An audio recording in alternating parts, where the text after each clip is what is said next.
Roughly 1 in 4 people who identify as Christian believe the Bible is not only spiritually meaningful, but a literal record of history and the direct word of a divine authority whose commands override human judgment.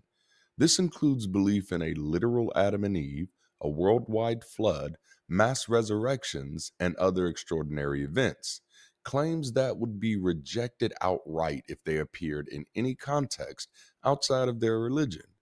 This group is often the most vocal about the truth value of their beliefs and the most insistent that public policy reflect their religious worldview, even when their own lives do not consistently align with those standards.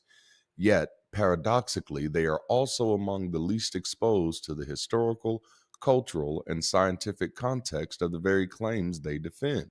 Not only are they rarely familiar with the details of other religious traditions, they are often unfamiliar with the internal tensions, contradictions, and development of their own.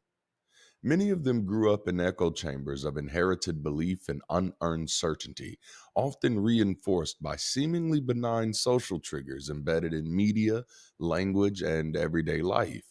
Biblical characters and events are referenced casually in media, language, and entertainment, creating the impression that these stories are part of a shared historical backdrop rather than contested theological claims.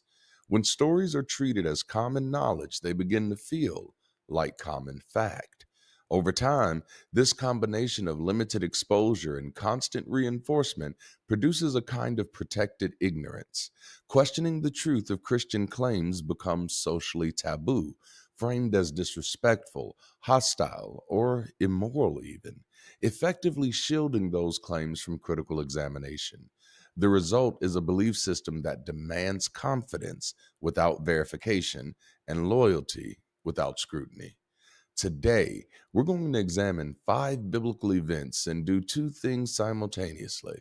First, explain why they could not have happened as described, and second, explore what the world would look like today if they actually had.